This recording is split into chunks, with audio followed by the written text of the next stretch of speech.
Hi, this is Pastor Jeff Short, and welcome to another edition of Christian Answers.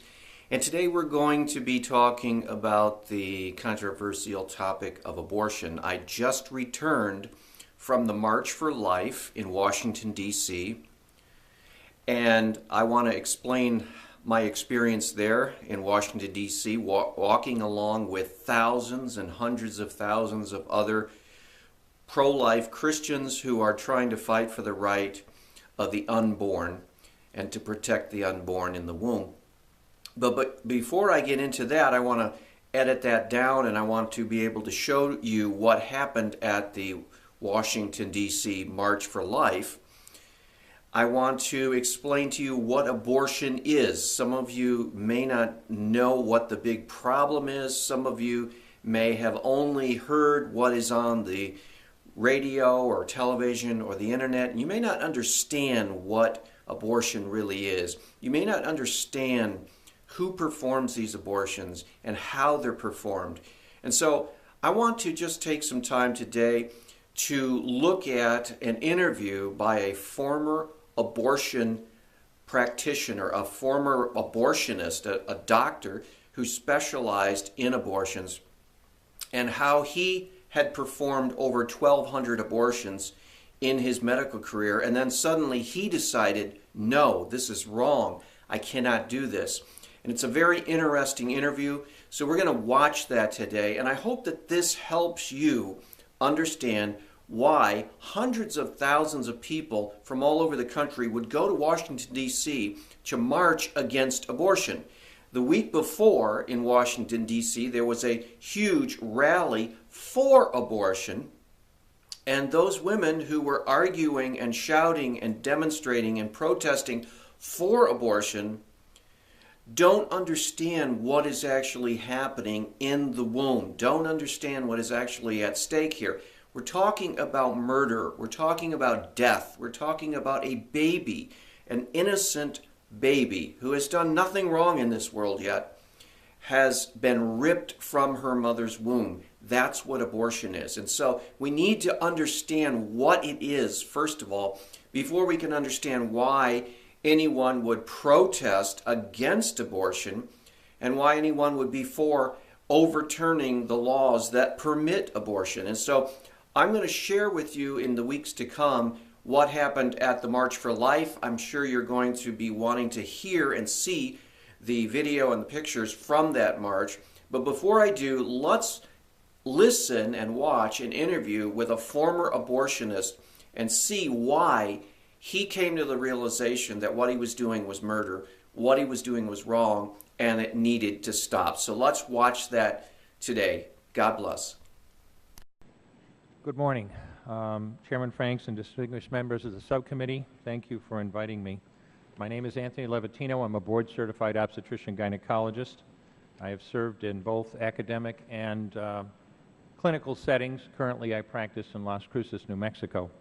I've been an obstetrician-gynecologist for 33 years, and the early part of my career, I performed over 1,200 abortions, over 100 of them in the second trimester, up to 24 weeks of gestation. Imagine, if you can, that you're an obstetrician-gynecologist and a pro-choice obstetrician-gynecologist like I was, and your patient today is 17 years old. She's 24 weeks pregnant from last period. Her uterus is 2-finger breaths above her umbilicus. She's been feeling her baby kick for over a month. She's asleep on an operating room table, and you're there to help her with her problem. The first thing you do is withdraw the laminaria that was placed in the cervix. The dilation of the cervix that's required for a D&E abortion at that level takes at least 36 hours. Later abortions dilation of the cervix can necessitate almost 3 days of preparation prior to performance of the procedure. First thing you're going to reach is for a suction catheter. This is a 14 French suction catheter. It's about 9-10 inches long. It's about 3/4 of an inch in diameter. And picture yourself, if you can, placing this through the cervix and instructing your circulating nurse to turn on the suction machine. What you'll see is pale yellow fluid running through this into the suction bottles of the machine. That was the amniotic fluid that was there to protect the baby. If this was a first trimester abortion, when her child would be that size or smaller, you could essentially do the entire abortion with this one instrument. A 24-week baby that we're describing here from last period is the length of your hand and a half again, from head to rump, not counting the legs. Babies that size don't fit through catheters this size. When you're done, reach for a Sofer clamp. This is one that I brought along so you could see what we're talking about. It's about 13 inches long. It's stainless steel. The business end on this clamp is about ½ inch wide and about 2½ inches long. And there are rows of sharp teeth on this instrument. It's a grasping instrument, and when it gets a hold of something, it does not let go. A second trimester abortion at that stage is a blind procedure. You can't really see anything. Everything has to be done by feel.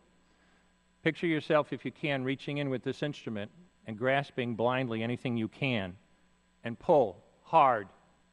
And when it finally pops free, out comes a leg that big, which you put down on the table next to you. And reach in with this again, and grasp, and pull hard. Out comes an arm about the same length, which you put down on the table next to you. And reach in with this instrument again and again, and tear out the spine, the intestines, heart and lungs. Head of the baby about that age is maybe the size of a large plum. Again, the procedure is blind. You reach in, being careful not to perforate the uterus, and you have a pretty good idea you have it if you have your clamp around something and your arms, your fingers are spread about as far as they will go. You know you did it right if you crush down on the clamp and white material runs out of the cervix. That was the baby's brains. Then you can pull out skull pieces. If you had a day like I had a lot of days, sometimes a face comes back and stares back at you. Congratulations.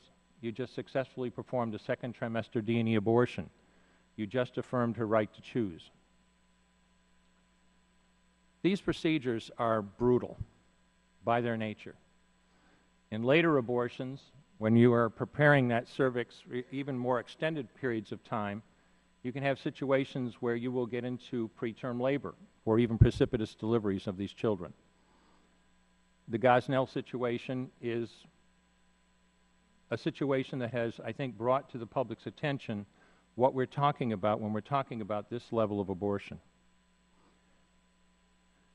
It was mentioned earlier that the idea that abortion is needed to save women's lives is one that must be under consideration. As a faculty member at the Albany Medical College, I have treated hundreds of women with severe problems with their pregnancies that were life-threatening to them. Cardiac disease, diabetes, cancers, toxemia, elevated blood pressure in pregnancy. I'll illustrate with one case that I dealt with personally. A patient came in at 27 weeks of gestation, blood pressure 220 over 140. You know, a normal blood pressure is 120 over 80. This woman is moments or hours away from a stroke. We stabilized her, delivered her. She had a healthy baby in the end, and she did well as well. But I was able to stabilize and deliver her within an hour, because that was required when you have an emergency of that magnitude. Abortion would be worthless in that situation. As I told you, at 27 weeks of gestation, it would have taken at least 3 days to even prepare her to be able to go through the procedure. And this is an important point when we talk about abortion in terms of saving women's lives. I appreciate your attention. I guess I'll just end. Chairman Franks quoted President Obama earlier. I'm going to quote him one more time. He said recently, if there is just one thing that we could do that would save just one child, don't we have an obligation to try? Thank you.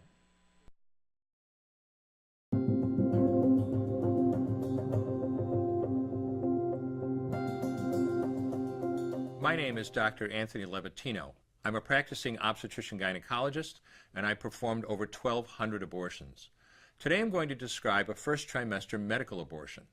This is a procedure in which the mother swallows pills in order to terminate her baby, and it is performed up to the 10th week of pregnancy. The procedure involves 2 steps. Step 1. At the abortion clinic or doctor's office, the woman takes pills which contain mifepristone, also called RU46. RU46 blocks the action of a hormone called progesterone. Progesterone is naturally produced in the mother's body to stabilize the lining of the uterus. When RU46 blocks progesterone, the lining of the mother's uterus breaks down, cutting off blood and nourishment to the baby, who then dies inside the mother's womb. It is important to note that even after it has been taken, it is possible to reverse the effects of RU46 and save the baby if progesterone is administered. The sooner, the better. Step 2. 24 to 48 hours after taking RU46, the woman takes misoprostol, also called Cytotec, that is administered either orally or vaginally. RU46 and misoprostol together cause severe cramping, contractions, and often heavy bleeding to force the dead baby out of the woman's uterus. The process can be very intense and painful, and the bleeding and contractions can last from a few hours to several days. While she could lose her baby anytime and anywhere during this process, the woman will often sit on a toilet as she prepares to expel the child, which she will then flush. She may even see her dead baby within the pregnancy sac. At 9 weeks, for example, the baby will be almost an inch long, and if she looks carefully, she might be able to count the fingers and toes. After she has disposed of her baby, the woman may have bleeding and spotting for several weeks. Bleeding lasts, on average, 9 to 16 days. 8% of women bleed more than 30 days, and 1% require hospitalization because of heavy bleeding. The failure rate increases as the pregnancy progresses. If failure occurs, she will usually be offered a surgical abortion. For the mother, medical abortion often causes abdominal pain, nausea, vomiting, diarrhea, headache, and heavy bleeding. Maternal deaths have occurred, most frequently due to infection and undiagnosed ectopic pregnancy. As I mentioned at the beginning, I'm Dr. Anthony Levatino, and in the early part of my career as an OBGYN, I performed over 1,200 abortions. One day, after completing one of those abortions, I looked at the remains of a preborn child whose life I had ended, and all I could see was someone's son or daughter. I came to realize that killing a baby at any stage of pregnancy for any reason is wrong. I want you to know today, no matter where you're at or what you've done, you can change. Make a decision today to protect the preborn. Thank you for your time. I will no longer do any more abortions. When you finally figure out that killing a baby that big for money is wrong, that it doesn't take you too long to figure out it doesn't matter if the baby is this big or this big or this big or maybe even this big, it's all the same.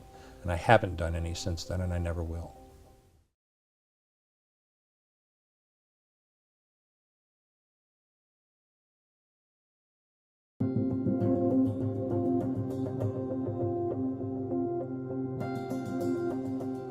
My name is Dr. Anthony Levatino. I'm a practicing obstetrician-gynecologist, and I've performed over 1,200 abortions. Today I'm going to describe a first trimester surgical abortion called suction D&C, dilatation and curettage. This is the most frequently performed abortion and is used typically from 5 to 13 weeks of pregnancy. After administering anesthesia, the abortionist uses a speculum like this.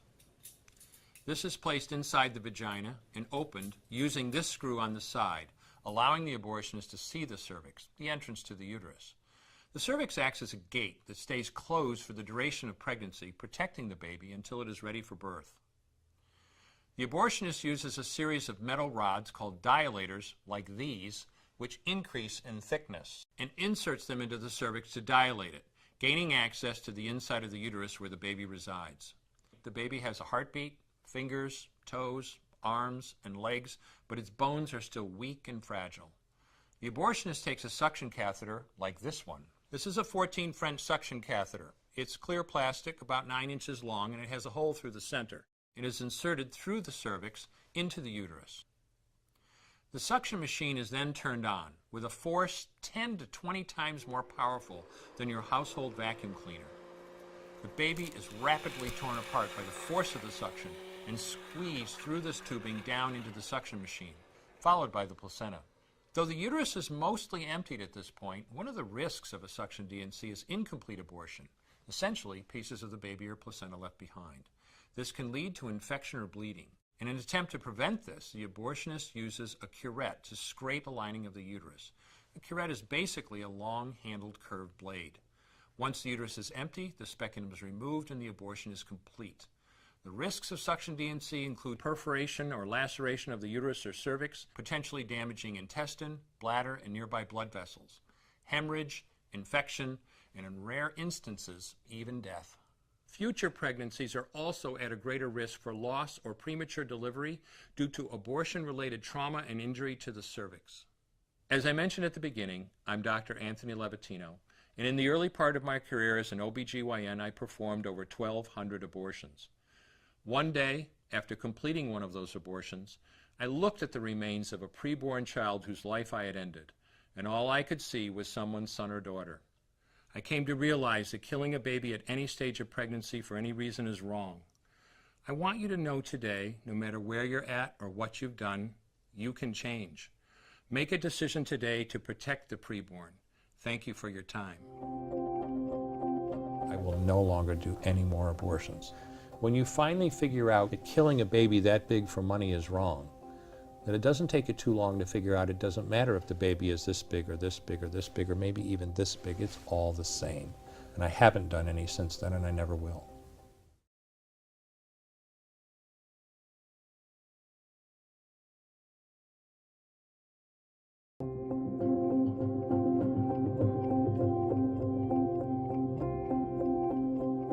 My name is Dr. Anthony Levatino.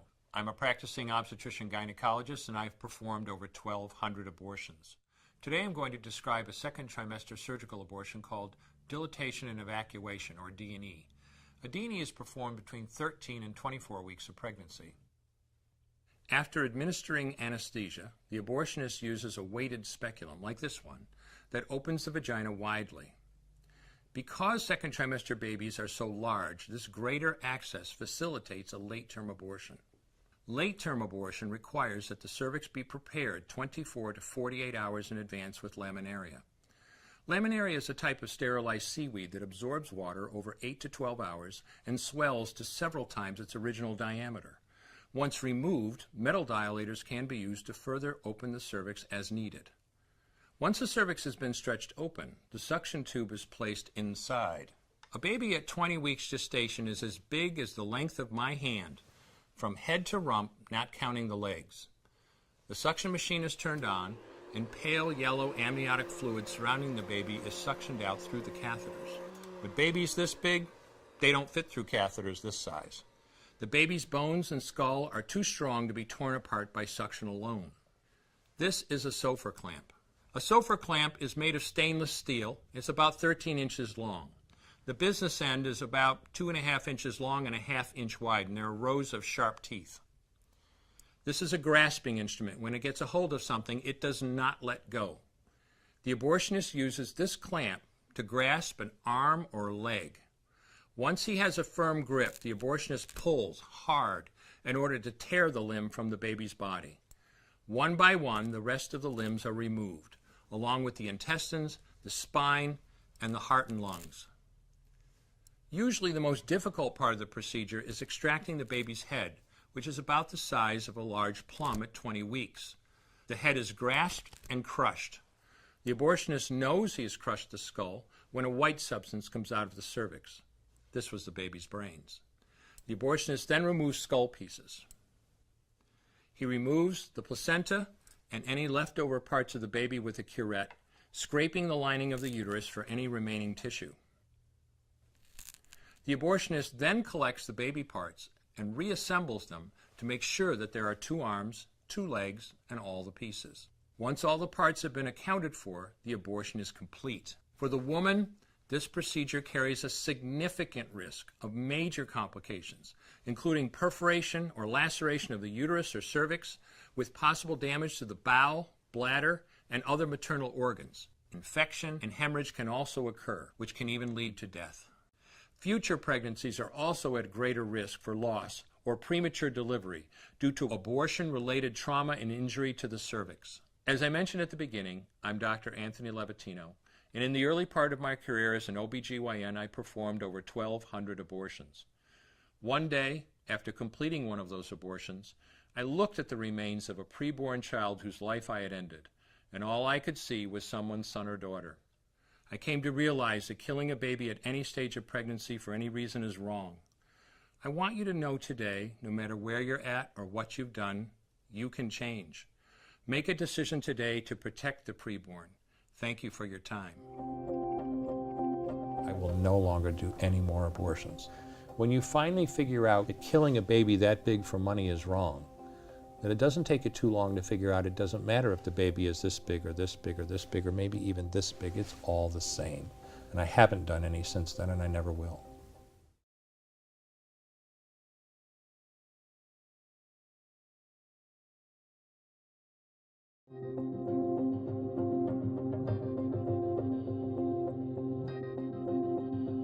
My name is Dr. Anthony Levatino. I'm a practicing obstetrician-gynecologist, and I've performed over 1,200 abortions. Today I'm going to describe a third trimester induced abortion, which is performed at 25 weeks to term. At this point, the baby is almost fully developed and viable, meaning he or she could survive outside the womb if the mother were to go into labor prematurely. Because the baby is so large and developed, this procedure takes 3 or 4 days to complete. On day 1, the abortionist uses a large needle to inject a drug called digoxin. Digoxin is generally used to treat heart problems, but a high enough dosage of digoxin will cause fatal cardiac arrest. The abortionist inserts the needle with the digoxin through the woman's abdomen or through her vagina and into the baby, targeting either the head, torso, or heart. The baby will feel it. Babies at this stage feel pain. When the needle pierces the baby's body and the digoxin takes effect, the life of the baby will end. The abortionist then inserts multiple sticks of seaweed called laminaria into the woman's cervix. They will slowly open up the cervix for delivery of a stillborn baby. While the woman waits for the laminaria to dilate her cervix, she carries her dead baby inside of her for 2 to 3 days. On day 2, the abortionist replaces the laminaria and may perform a second ultrasound to ensure the baby is dead. If the child is still alive, he administers another lethal dose of digoxin. The woman then goes back to where she is staying while her cervix continues to dilate. If she goes into labor and is unable to make it to the clinic in time, she will give birth at home or in a hotel.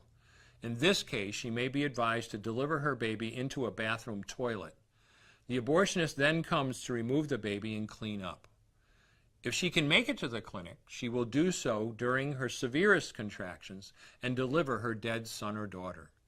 If the baby does not come out whole, then the procedure becomes a D&E, a dilation and evacuation, and the abortionist uses clamps and forceps to dismember the baby, piece by piece. Once the placenta and all the body parts have been removed, the abortion is complete. Late-term abortions have a high risk of hemorrhage, lacerations, and uterine perforations, as well as a risk of maternal death. Future pregnancies are also at a greater risk for loss or premature delivery due to abortion-related trauma and injury to the cervix.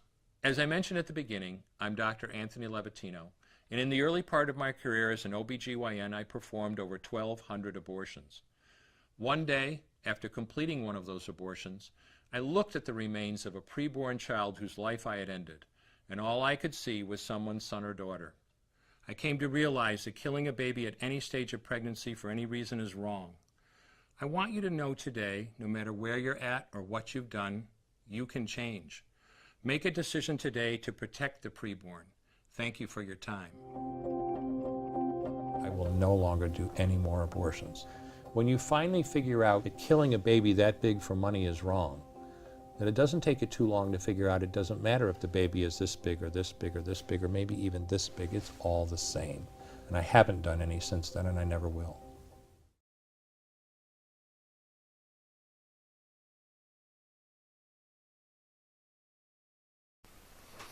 Well, as you can see, that's pretty serious stuff that we've witnessed here.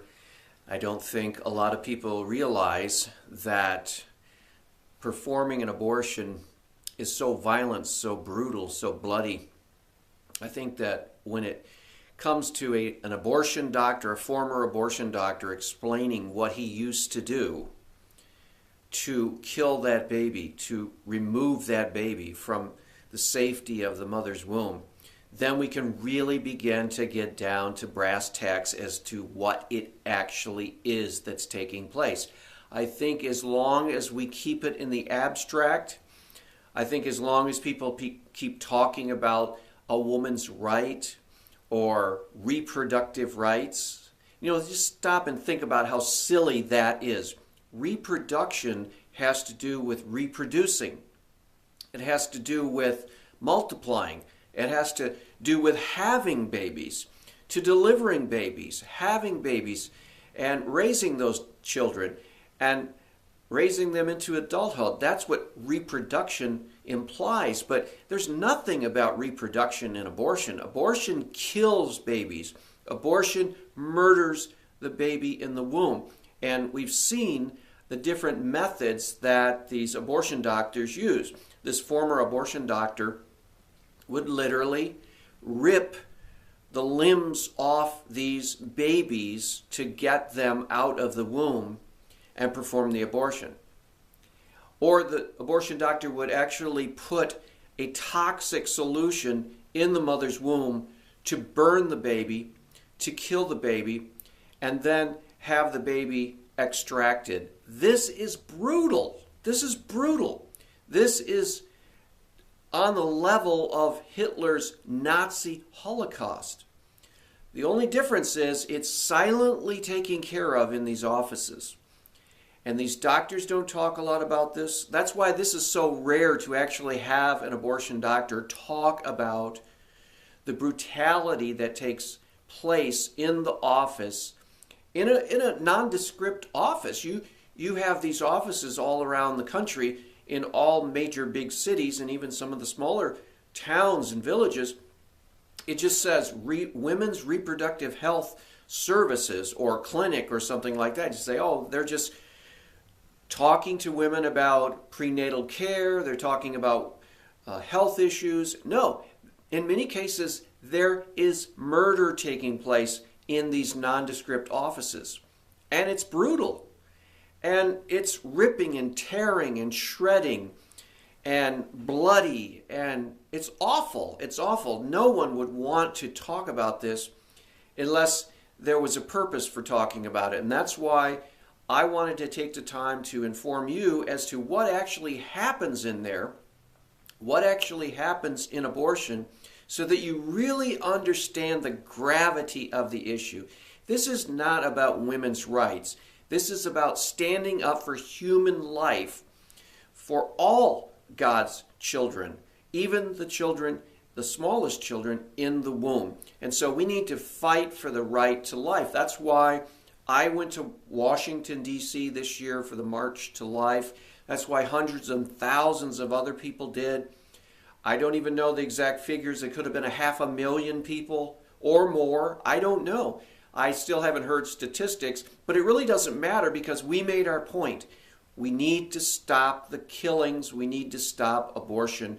And next week, I'm going to share with you some of the highlights of the March for Life in Washington. So you'll want to stay tuned next week. We'll see you back next week on another edition of Christian Answers. God bless.